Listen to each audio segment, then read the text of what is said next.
Thank you so much for joining my channel today. Go ahead and give it...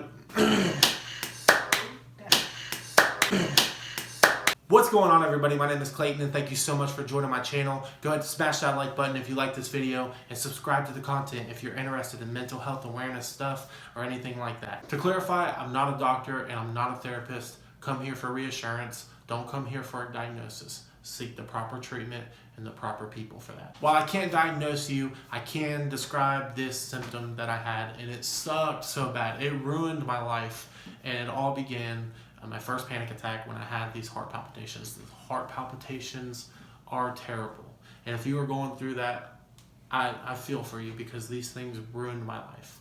I've currently been to the hospital 17 times, and all of those 17 times I went for a heart problem. It all came out anxiety.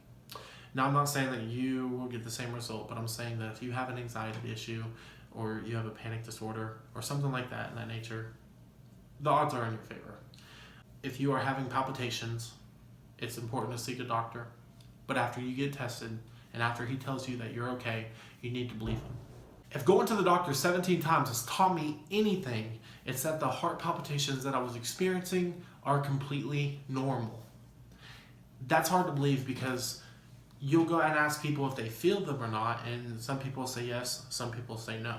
But even though they don't feel them, doesn't mean that they don't have them. They'll pick up some PVCs or some PACs or AKA atopic beats, skips, flutters, thuds, anything like that. They're all completely normal. So if palpitations are completely normal, why do I feel them and someone else who doesn't have anxiety not feel them? And it all boils down to hyper awareness. You're so oversensitive to your body that actually you feel these palpitations once they happen. Like once you feel one, you start to feel the rest.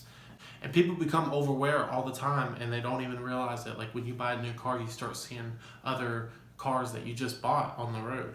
Or like when somebody gets pregnant, everybody else around that girl is getting pregnant. It's just things like that. So once you feel a palpitation, the odds are you're gonna feel more. And that's just because you have anxiety, you're over aware to everything that's going on around you and you're focusing, oh my goodness, you know, what's going on with my heart? But actually nothing's going on.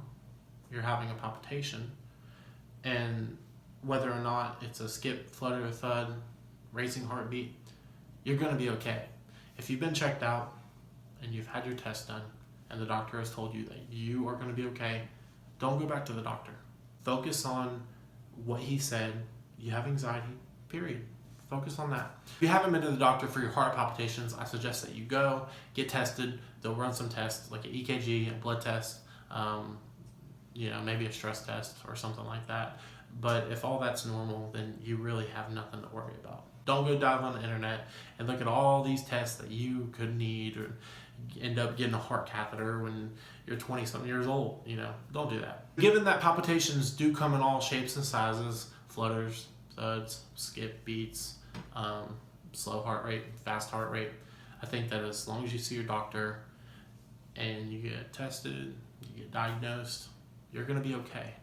And most heart palpitations are not serious. You can even Google that, but don't go too diving on Google. You'll end up thinking that, you know, you have a tumor or something because you know how Google is. Anyway, guys, I appreciate you watching the video. Thank you so much for supporting the channel, and I'll see you back next time.